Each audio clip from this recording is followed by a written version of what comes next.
I mean, it's rare that people don't struggle with how these work and how to figure them out. So I'm going to draw a quick picture down here and show you why it's a good idea to keep track of them this way. If you had somebody show you a different technique to keep all these numbers straight, that's fine. But this is what's going on. And I'm going to change this to make this a little easier, and then we'll actually do this particular problem. Okay. Favorite candy bar? Hershey's chocolate. Okay, so plain old Hershey's chocolate. Okay, something other than a Hershey's chocolate bar. Twix. Okay, so we have Hershey's and Twix. Now, somebody name some nasty candy that people hand out at Almond Joy. Black licorice. How about Smarties? No. Oh, have I offended some of you by saying Smarties? Okay, well, no. Who likes black licorice? Okay, vast minority, so we're going to go with black licorice. Okay, so let's say that we have a big tub here, okay, and it's 80% Hershey's, okay?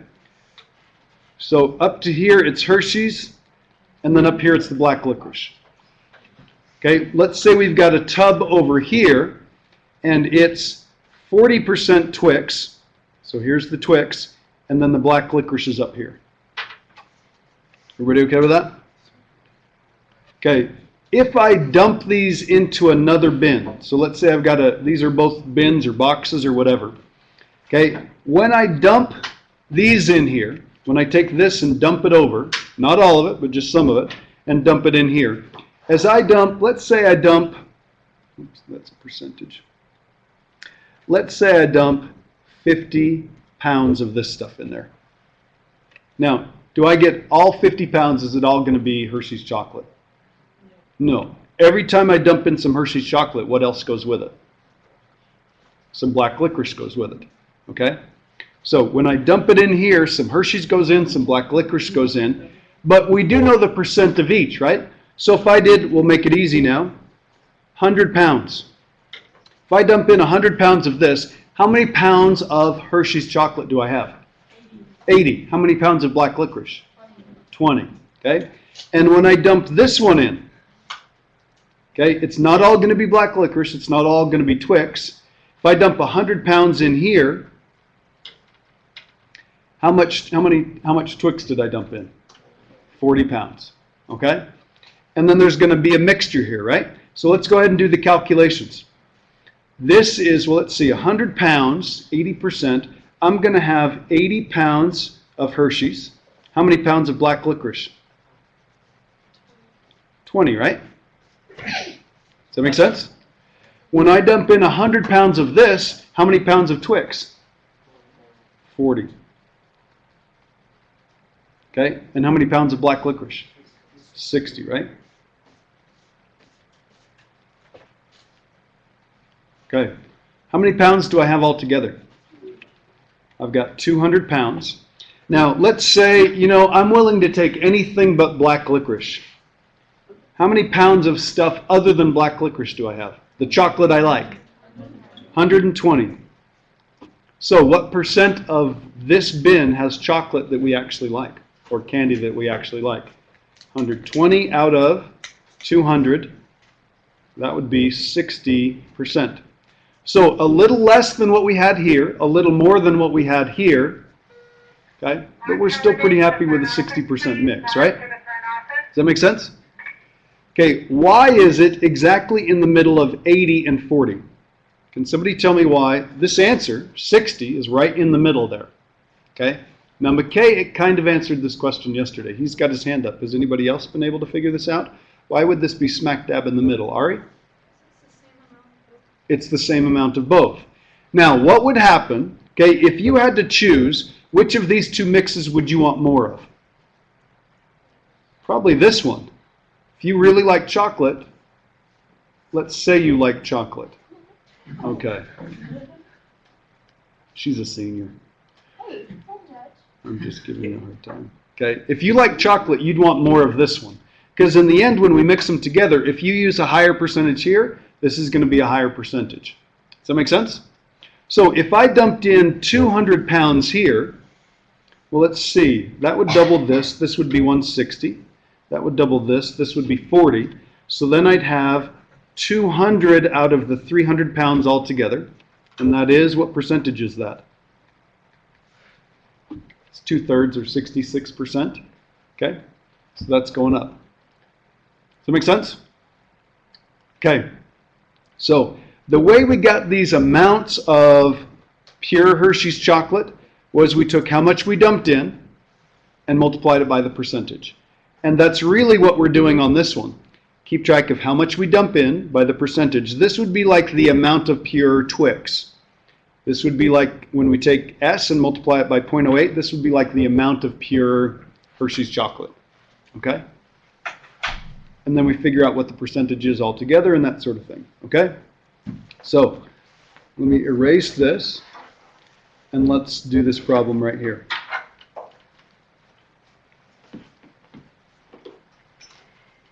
So this one is about chocolate. Got a catering company that's going to mix some chocolate together, right?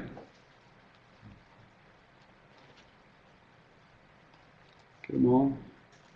Almost.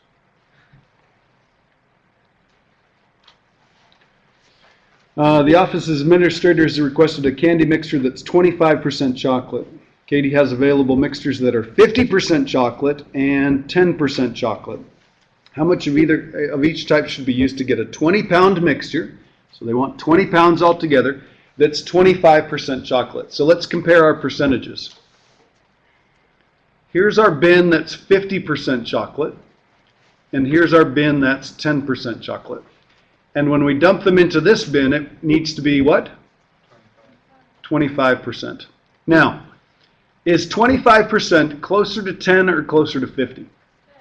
Closer to 10. So we're going to have to dump in more of the 10% mixture, right? Do we know how much we're going to have to dump in? No? Okay, so here's what we're going to do. Again, keep track of the amount, the percent, and in this case it's going to be pure, what are we interested in here? Pure what? Pure chocolate.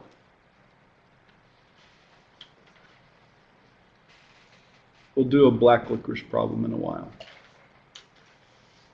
So we've got, we'll call this A, B, and the mixture. This is going to be the 10% stuff. This is going to be the 50% stuff. And this is going to be the 25% mixture, right? So do we know how much of A we're going to use? So what do we use to represent it? Okay, we'll use X rather than A. That works for me. Okay. Do we know how much of B we're going to dump in? No. No. So how much are we going to, what are we going to use to represent that? Y. Thank you for not saying B. Do we know how much of the mixture we need? How much? Okay, this makes us feel good. Gosh, I actually know how much I need. I need 20 pounds of that mixture. What percent was X again? It was 10% chocolate. So I'm not going to write this. I'm going to write 0.10.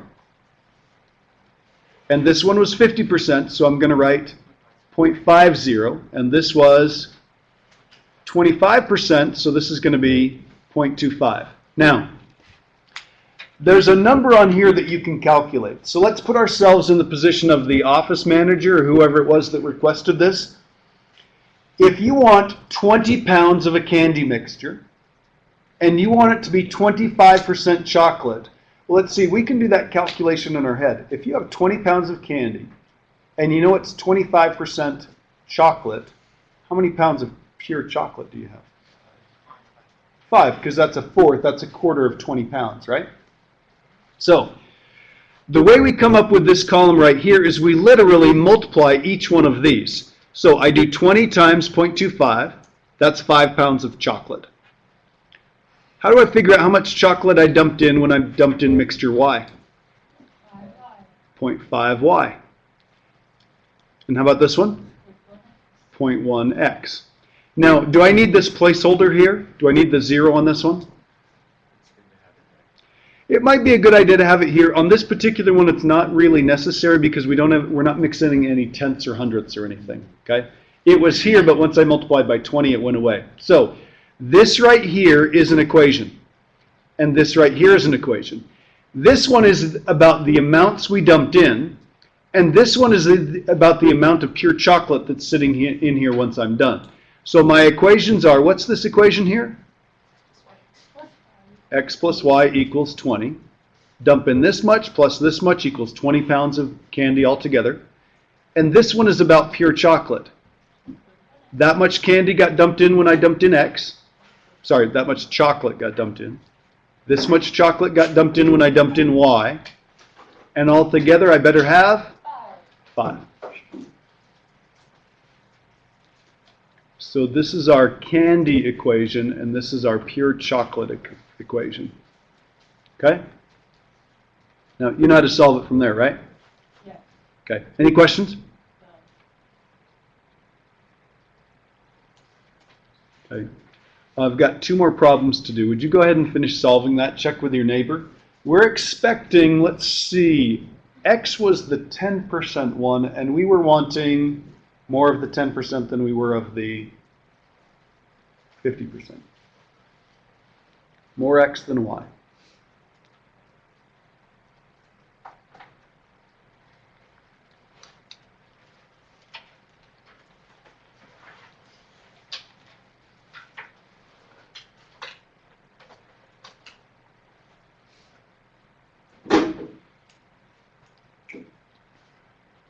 Remember, you can bring a scientific calculator to class. You can use those on pretty much everything. If you don't have one, you can check one out at the office. I think they charge a pretty small rental fee.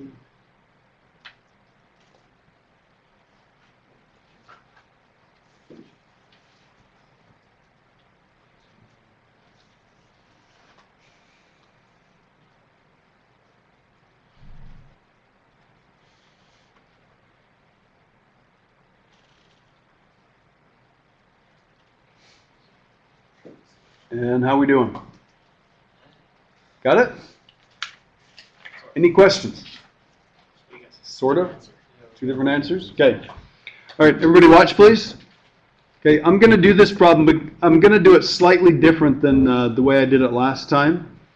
I'm going to do this. I'm not thrilled about this having decimals in it, so I'm going to move all the decimals over one place. So that's going to give me X plus Y equals 20. And if I move all the decimals over on this one, that's going to give me 1X. That's going to give me 5Y. And if I move the decimal over one place, what do I get? I get 50. Okay? So sometimes, this is a pretty easy one. Sometimes it's good to clear fractions or clear decimals. Okay? If you want to clear fractions, let's say I had X over 5 plus Y over 10 equals 2 or something like that. How could I get rid of the fractions? Times by something that would cancel off both denominators, so that'd be 10. So I can make this one 2x plus y equals 20, and then I could use that equation that doesn't have any fractions in it. Okay? If I have decimals, I can just move every decimal over the exact same amount. Don't look at this side right here with the 5 and think, oh, that doesn't have a decimal, I don't need to do anything. Does it have a decimal? It's right there, so if I move it over 1, that's why I fill in the place and put a 50. Everybody good with that? Okay. I'm now going to eliminate, I mentioned this before, I just like eliminating the first one. So I'm going to multiply this one by a negative. That's going to give me a negative x, a minus a y, and then that's going to be a minus 20. I'm then going to add the 2 of those together. If I do that, the x's go away. That gives me 4y equals, well, let's see, that's a 30, correct? And then I have to divide. So if I take this and I divide, I get 30 over 4. And at this point, we don't freak out. 4 doesn't go into 30 evenly. That's not a problem for 2 reasons. I can reduce this. This would be 15 over 2. And the fact that this is a story problem, I'm probably not going to leave it like this.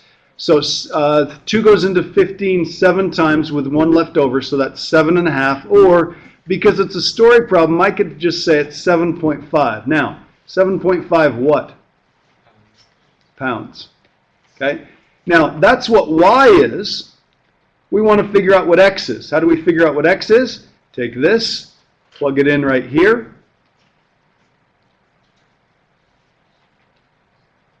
X plus 7.5 is 20. If you do the subtraction, this ends up with 12.5. Whoops, 12.5 pounds. Now, everybody watch, please. If you answered the question this way, is that right? It's not. What's that? You don't say 7.5 pounds of what? You've got two amounts here. They're the correct amounts. So on this one, we'd say, well, let's see. This was Y. That was the 50% mixture, so of 50%. And this one's of 10%. And do we have more of the 10% than we do of the 50% like we suspected? We do. Okay? We put more of that in because we wanted to bring the percentage closer to the 10%. If we wanted something closer to 50, we'd put more of the 50% in. With this problem, could we ever make an 80% or a 90% chocolate mixture? No. Not without changing the problem. You'd have to pick out, say, the black licorice in order to accomplish that. Okay? All right. So it's got to be somewhere in between there. Okay, any questions? Okay. Problem number 37. You have problems like this on your assignment. I can guarantee you're going to see something like this on the test. You will probably see something like this on the final, and you will see this type of problem 3 or 4 times throughout the semester. So if you take the time now to figure out fundamentally how these work, you're going to be much better off in the long run. Okay? And if you keep track of them in a nice organized fashion like I'm going to show you, you're going to be in much better shape. So here's the deal. A train leaves Danville, Union, and travels north at a speed of 75 kilometers per hour. 2 hours later, an express train leaves on a parallel track and travels north at 125 kilometers per hour. How far from the station will they meet? So here's the station. One takes off, travels north. One takes off 2 hours later, but traveling faster, and sooner or later it's going to catch up. We want to know when they're in exactly the same place. Yeah? Well, I was going to say they'll never exactly meet because they're on parallel tracks. Nice. There he goes, getting technical on me. Okay? We want to know when they're going to be exactly the same distance from the station. How about that? Am I doing okay, John? Is that better? Okay. So I've restated more precisely. Thank you very much. Okay? So, does everybody understand what's going on here?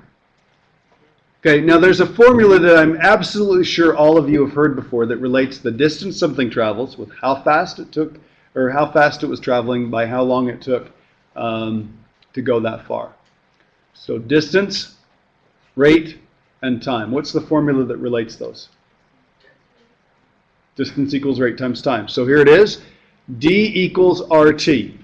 So here's what we're going to do. We're going to keep track of those 3 things. We're going to keep track of the distance, the rate, and the time, and then we're going to come up with an equation that relates each of those.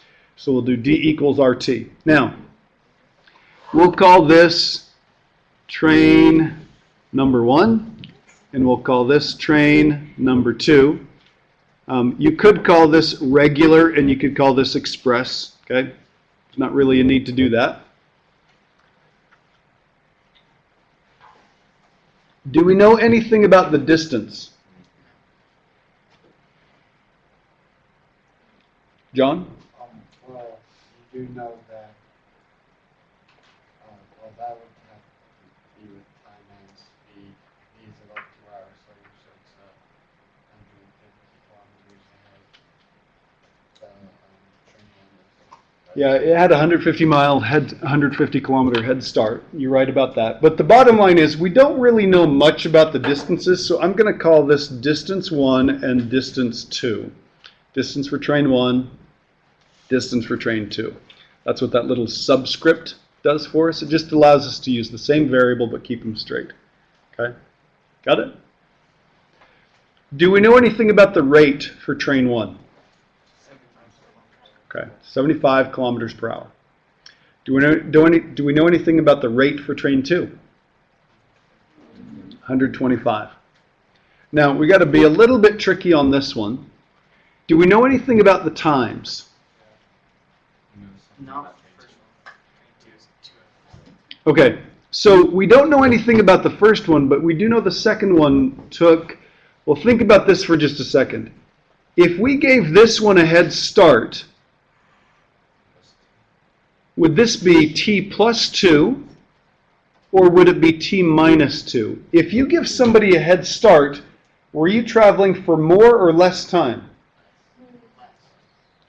Less time. Because let's say you start at noon.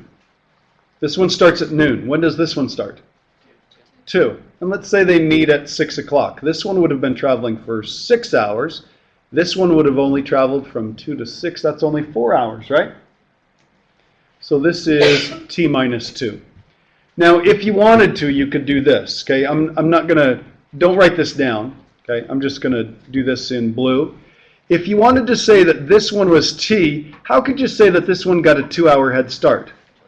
You could write this down as t plus 2. Okay, doesn't matter what you do, as long as they're represented correctly. This is 2 hours more than that. Or you could do t and then t plus 2, and it would still be 2 hours more than that. Okay, it just depends on how you set it up. Okay, are there any questions there? Okay, so let's just take the distance, the rate, and the time and multiply them together. So let's write down d1 is equal to 75t. That doesn't look too bad. And d2 is going to be 125 times t minus 2. Okay? Any questions there? Sure? So here's what I've got. I've got d1 equals 75t. That doesn't look too bad. I've got d2 equals 125 times t minus 2. Still doesn't look too bad. Now, I'm going to ask you this question again and think for just a second. If you need to read the problem again, go ahead. Do we know anything about the distances? McKay thinks he knows. Sarah thinks she knows. Zach thinks he knows. Sarah. When they come even with each other, the distances are equal. Yeah. If they start out here and they end up in the same spot, who cares if it took them different times? It says, how far from the station will they meet? Or when will they have the same distance from the station? So that actually indicates another equation that distance 1 equals, distance 1 equals distance 2. Now, if those two distances are equal, how can I solve this if this is about systems of equations? We're trying to solve systems of equations. We've got two methods for solving systems of equations. John? You could set them equal to each other. Yeah, set them equal to each other. I could put what d1 equals here, and I could put what d2 equals here. In other words, set them equal to each other. So I get 75t equals 125t minus 2. I've got one equation. It's not the nicest equation, but I can solve that. 75t, 125t equals, that's going to be minus 250, right? Subtract 125t. That's going to be negative 50t equals negative 250. Divide by negative 50. Look at this. This is going to work out nicely. First of all, it turns out to be positive, which is good. And the other thing is 50 goes into 250 evenly. That's 5. Now, what does 5 mean? What is 5? Zach? That's what T represents. So for train 1, it took 5 hours to meet it, and then for train 2, it took 3 hours. Okay, 5 hours. Now, my next question is that the answer to the problem? So, how do we find the answer to the problem? Plug it in for t. Okay, so we're going to take this, and I'm going to put it in. Now, do I want to put it in D1 or put it in D2? D1. It doesn't really matter, but D1's probably easier because it's going to be 75 times 5. 75 times 5 is 375. 375 kilometers. Okay? So they'll be 375 kilometers away by the time they meet up. Any questions there? Okay, now, this is a very good way to do this problem. If you're going to finish solving this, it kind of looks like we have three variables. Everybody listen, please. It kind of looks like we have three variables. If you have three variables, you've got to have three equations. So there's one, there's two. Where's my third equation? Right here. Now, you can avoid that on some problems, not all problems, by doing this. When I said earlier, do we know anything about the distances? A lot of people said, no, we don't know what the distance is. But we do know something about the distance, and that is they do have to be the same. So rather than calling this D1 and D2, I could have just said D. And at this point, I would have had D equals this and D equals that. Then that whole idea of just setting them equal to each other makes a heck of a lot more sense because we're acknowledging those two are equal. Does that make sense? So both ways are good, using those subscripts to indicate which is which. That's a good way to keep them straight. And there are some problems where you'd really need that. Okay? And this idea of saying, well, if this is t, this would be 2 hours less, so that's going to be t minus 2. Or the other way, if this is t, that's going to be 2 more hours. That's a really helpful skill. Okay, are there any questions? Okay, if you take out a blank piece of paper, I've got one last problem, then I'll turn you loose and you can have the rest of the time to work. What are we doing tomorrow in class? Quiz on this type of stuff, and we'll get started a little bit on 3.4. Okay? So you're really going to want to go home and practice this, get this done. When is 3.3 going to be due? Tomorrow. Okay. All right, so let's read the question. Very short one. Yeah. Tomorrow before class or? Tomorrow before class. Yeah. Got to be ready for the quiz, yeah. 3.3 what we do, so Mm-hmm. Yeah. Yeah. That's one more thing. So is the quiz just on this, or is it everything we covered? 3.3. Just 3.3. Just 3.3. Just story problems like this. Okay. Okay? All right. Anything else? Bless you. Okay, so here's the problem. A Boeing 747-400 flies 4 hours west with a 60 mile per hour tailwind, and returning against the wind, it takes 5 hours. Find the speed of the jet with no wind.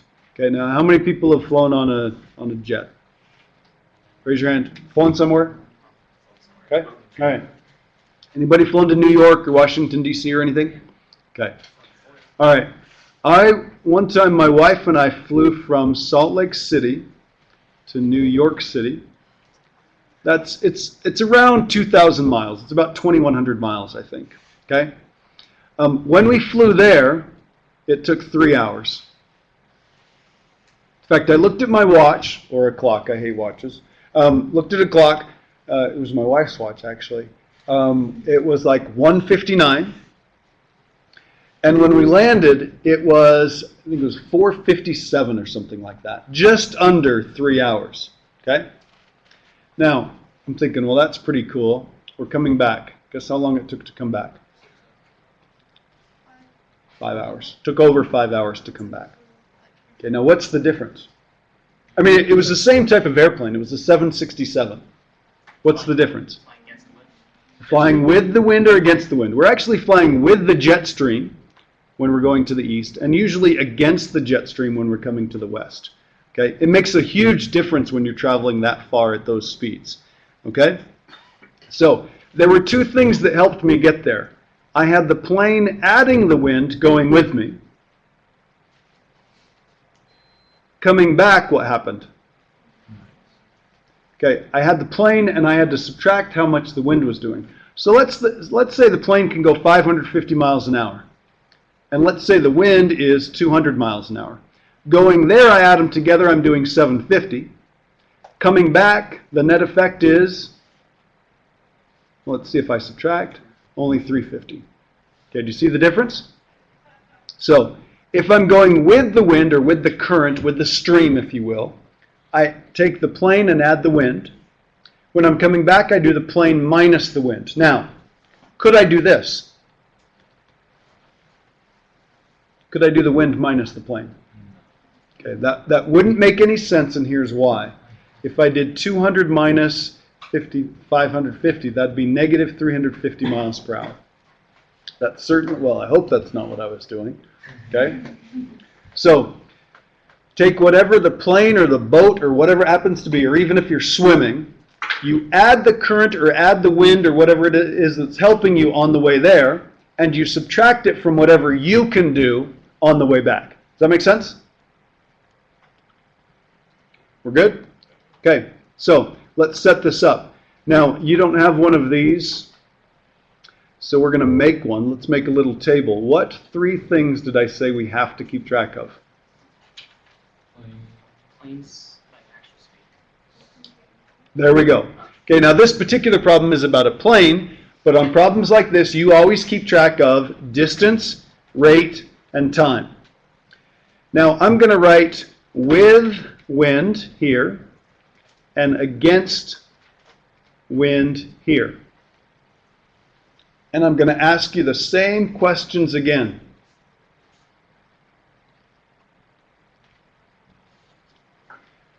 Do I know anything about the distances? It's the same distance. Because I went there and I flew back, right? Now, could I call this D1 and D2? And then over here write an equation that says D1 is equal to D2? I could. Okay. Do we know anything about the rate, how fast this plane is able to go?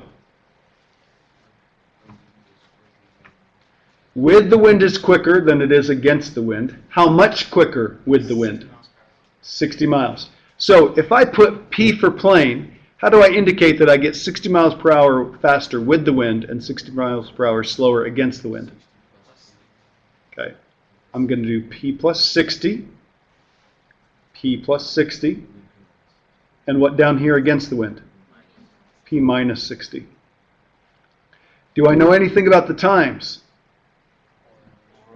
4 hours here. 5 hours here. Now let's write an equation. D equals P plus 60 times 4. And this one is D equals P minus 60 times 5.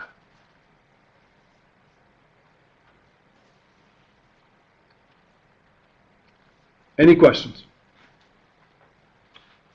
So if I have D equals P plus 60 times 4 and D equals P minus 60 times 5, whoops, what can I do to solve that system of equations? Okay, I set them equal to each other, but again, that's still a technique that we learned. What am I doing when I set the two of these equal? I'm really substituting this for this. Wherever there's a D, I'm going to put this right here. So I'm going to plug this in right there. So I get P minus 60 times 5 is equal to P plus 60 times 4. And then I just solve. And the cool thing on this problem is, I was asking, find the speed of the jet with no wind. So the speed of the jet is the speed of the plane. So I'm solving for P. This is going to be pretty easy. I get 5P minus 300. I get 4P plus, what do we got here? 240? Is that okay? I'm going to move the 4P over here. And I'm going to move the 300 over here. Am I going too fast? Are we okay? 300s make a 0. 4Ps make a 0. This is 1P or just P. 540. Now, remember I said yesterday, if you choose variables that represent stuff in the problem, I mean, what does P stand for in this problem? Okay, P stands for plane, so this is miles per hour. Any questions?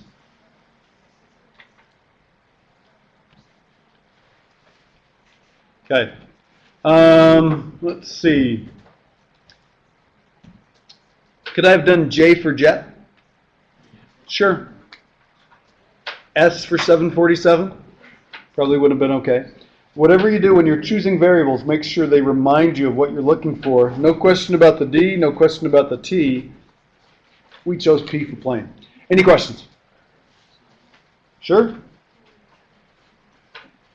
Okay, go ahead and log on, work on 3.3. Please have that done when you come to class tomorrow. I may take one question at the beginning of class, but that's about it. We'll take the quiz and then we'll get started on 3.4. Okay? So go ahead and give those a try. You've got about 15 minutes right now. That's enough time to see where some of the more